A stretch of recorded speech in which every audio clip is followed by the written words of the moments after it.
Professor Xavier Blanc from the University of Paris I in France is one of the foremost teachers and scholars of comparative law. And he has special ties with Cornell. He came to Cornell Law School on a Rotary Fellowship when he was a young French law student in 1953. And while he was here, he wrote a dissertation on labor law and got a degree, an American law degree.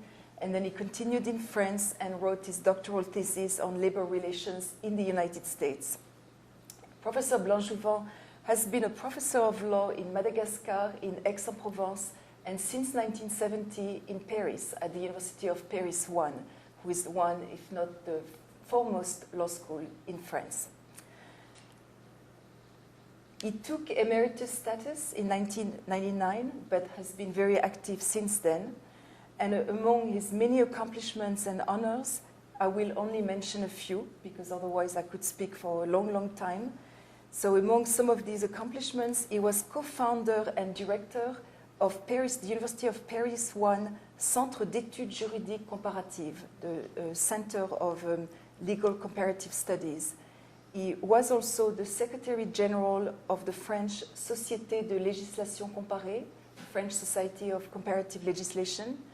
He was the director and editor-in-chief of the Revue Internationale de Droit Comparé, the International Review of Comparative Law. And he is a member of the International Academy of Comparative Law. He has written important works in French and English on comparative law and comparative labor law.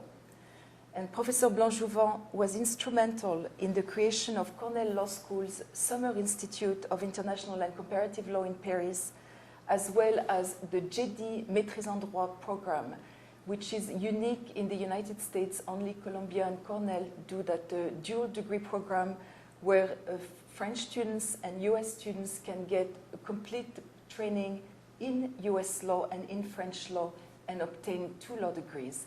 And it leads toward the creation of global lawyers.